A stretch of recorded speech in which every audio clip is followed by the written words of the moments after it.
A little bit about Martin Luther and his wife Katie. Martin Luther is my favorite reformer. I think everyone kind of knows that. It is not because he was perfect. It's not because he had all the right doctrine.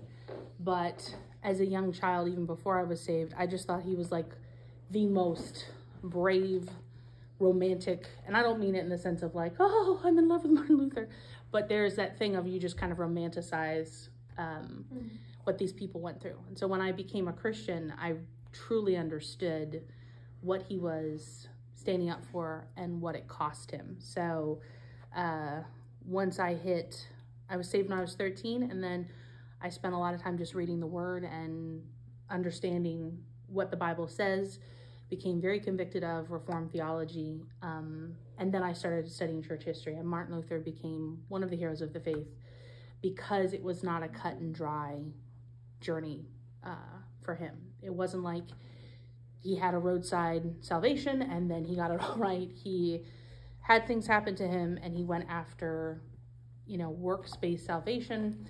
It pushed him farther away from the Lord, and then as he was teaching, he became convicted of these things. So it's a very different it's a very different type of story than when I grew up. People normally become a Christian and then you discover things. So I just am excited to talk a little bit about him. We're going to watch the movie later, so I'm not going to go like, and he was born this day and this happened, but just some things that I found interesting, and obviously about his wife, because I think we can neglect the women of the Reformation, the wives, the leaders. There were several women who did a lot to flesh out theology, especially the idea of the church being Christ's bride. So my hope is that when we do this every year, we can make sure to include those women and see how God uses us. So I thought I would first start with putting Martin Luther into history, because I think it's important to understand kind of the world he was a part of and where he came in. He was born in 1482, and that's 9 years before Columbus sailed to the West Indies. So when he was 9, that's when that discovery was made. So it's kind of the age of exploration is starting. The two princes of England, the York princes, they were locked in the Tower and never seen again. This happened the year that Martin Luther was born, and this started the Tudor dynasty, which later Henry VIII, whose father, was the one who may or may not have killed the two princes, he actually wrote tracts against Luther's doctrine. So I thought that was kind of interesting. And in 1519, 2 years after Martin Luther wrote nailed the 95 Theses, Mexico City was built. And I didn't know that. So it kind of puts you into an idea of, the Americas are being founded, the Renaissance is in full swing, and then Martin Luther kind of appears on stage. So Martin Luther studied law and music before he entered the monastery. It was the priesthood. When he was studying, he was on a trip, I believe, from his parents' house to his university, and this violent storm. He thought he was going to die. He cried out to St. Anne, which St. Anne is apparently, was supposed to be Jesus's grandmother, and cried out to her and said, if you save me from this, I will enter the monastery. And he was saved from it, and he decided to become a monk. His friends also believe that part of the reason he was so set on this is he also had just lost 2 friends. They had passed away, and I'm not sure from what, but his heart was kind of already not satisfied with what's going on. His parents were very upset because you're a brilliant mind, and he was the only son, so their line would die out if he went into the monastery. He became an Augustinian monk in 1505. He stated he found no peace in the fasting, the daily prayers, the confessions, going on pilgrimage, and his superiors' answer to that is, we need to keep you busy. It wasn't going to the scriptures, let's talk, you're not busy enough. So he was sent to university. He received 2 bachelor's degrees, one in theology, and one apparently a degree in a book that was written during the time. And I don't understand it, so there's that. He also received his doctorate of theology in 1512. Martin Luther said that during this time, he lost touch with Christ, the Savior and Comforter, and made him the jailer and hangman of my poor soul. So as he's receiving all of this education, as he's receiving, he was teaching, he was preaching, all of these things, he's not at peace. None of these things are helping him. And it was, again, that idea of God is judge. We have to appease him, which really comes into the heart of that theology of works-based. We have to earn God's salvation, or we have to earn God's acceptance and peace. And again, it just kind of continued. But it was honestly the thing that brought him to the Lord because of that. He did discover for himself the doctrine of justification while he was teaching others through Psalms, Romans, and Hebrews. This led him to question the doctrine of indulgences. And that's where they really started, because he started to be convicted of, being justified, like the righteous are just it's only through Christ alone. And so it really started him to think that these indulgences, and if you don't know what indulgence is, it's basically a piece of paper that says, because you spent this amount of money, you are saved from either all of purgatory, which is, we don't see anywhere in the doctrines that there is purgatory, but it was a very prevalent and honestly a money-making doctrine for the Catholic Church. And so you're paying to be able to get to heaven. You're paying to be able to have years shaved off of your time in purgatory or to others. There's no Jesus in this at all. It's all about you. It's all about what the Pope can do. So as he's going through these things, he has his own church. He's teaching in Wittenberg. He was brought into a university there, and he was also a priest. So so he's starting to preach against this. He's starting to have his eyes opened. And in 1516, the St. Peter's Basilica needed to be built per the Pope. They didn't have enough money.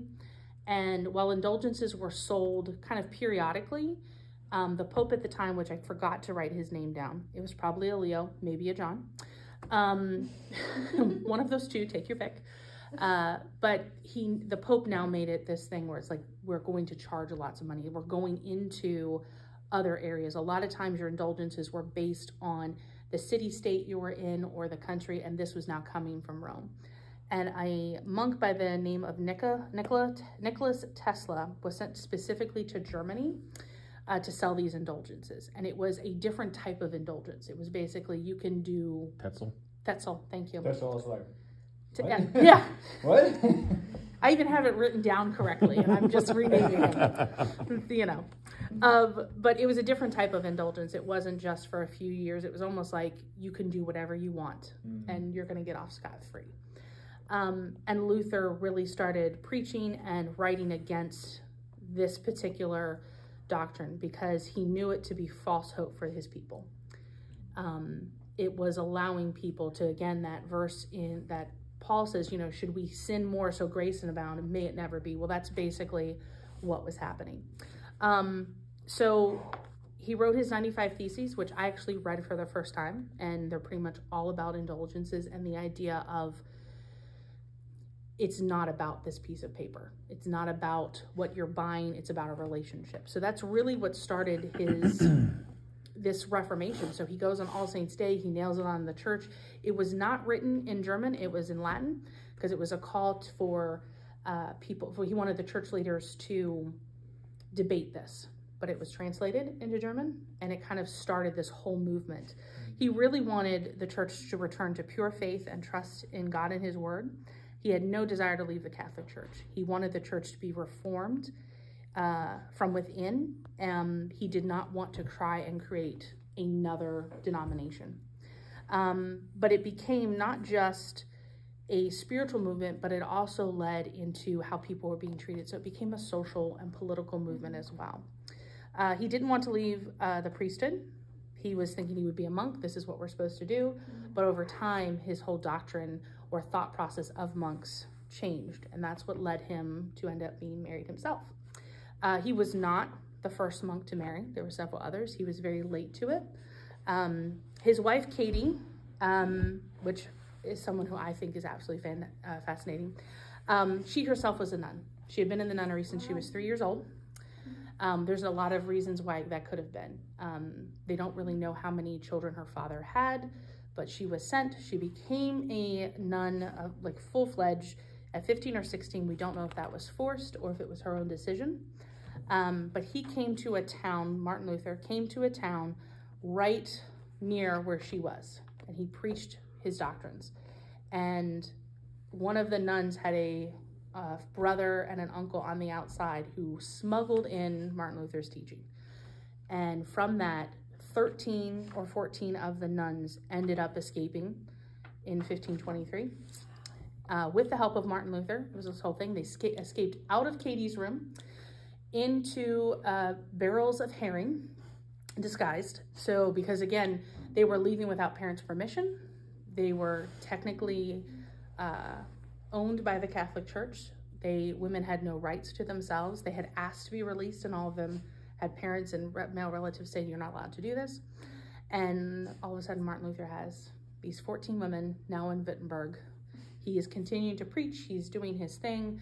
He had some imprisonment that he had gotten, he wasn't imprisoned by the Catholic Church, but for his own safety.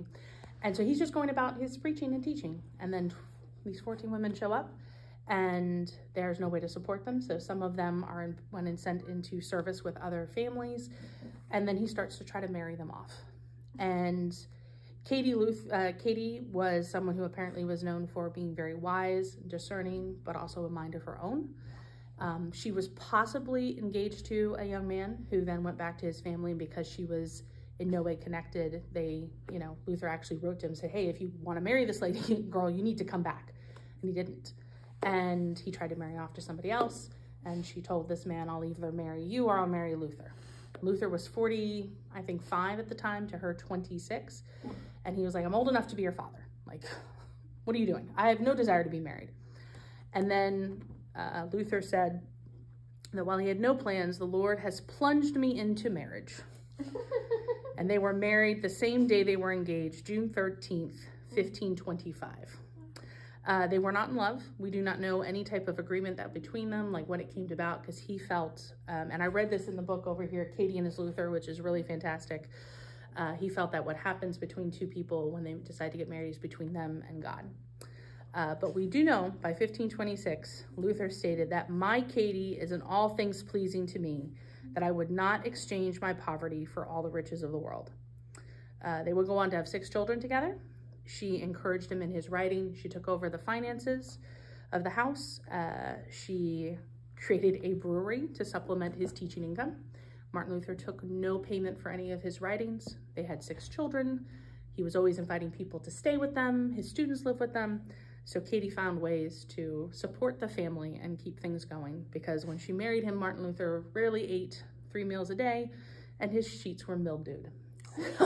He said it was quite delightful to wake up to a pair of pigtails on the bed next to him and have clean sheets. So super cute. She was known again for her wit and wisdom. She honestly kept Dr. Luther in hand and encouraged him. He did suffer through lots of illnesses, bouts of depression. There's a story where he was so depressed and he was just walking around just in this cloud of depression. And it was basically as if the Lord can't do anything or whatever. And so Katie gets dressed up in mourning gear and sits there like she's mourning. What are you doing? I'm mourning. God must be dead. He gets very angry. How can you say this? Well, oh, and then she turns and then, why are you acting this way? And he was convicted and, encouraged to move on. So she was a woman who knew her own mind. And he said something along the lines of, if I wanted a wife who was fully obedient and did everything I want, I would have made her out of stone. But instead, I have my Katie. So very, very sweet. I love these two. She suffered the loss of 2 children, her and Martin. One of the children died in his arms. The other he was away for. But they just continued in faith. He was not fallible. There were several doctrines later in his life that Ricky had pointed out after the Peasants' War. It kind of became a different Luther. He kind of started to doubt some things. And I think he would have doubted more if God had not given him such a wonderful woman by his side who didn't just kind of follow along. These doctrines were just as important to her. So I hope that this kind of encourages you to study them. The couple complemented each other in such a way that it was clear that God was their matchmaker. And I think all of us can pray for that type of relationship. So yeah, that is what I have. I have quite a few books over here that will hopefully encourage you. If you want to borrow any of them, let me know. But I really think that while he was not perfect, there's so much to be encouraged by and be grateful that he did take a stand for his faith, and he was willing to suffer for it. And then that the Lord gave him a woman who came alongside to encourage him and not live in, despair, and to keep healthy. So he did die at 62 years, and the family was left pretty much poverty, but she continued to, again, keep the kids together, work very hard. She was taken care of, I believe, by Philip Melanchthon toward the end. One of his sons became a very well-known doctor, and in one of the courts of Europe taught the queen alchemy, which I don't know what that says about doctrine. But one of his sons, actually, I think his grandson, immigrated to Pennsylvania, and there's a line of Luthers here in the U.S., direct descendants. They were married in, one of his sons was married in Lancaster in a Lutheran church there. So I think that's very cool. So that is my talk on them. Cool.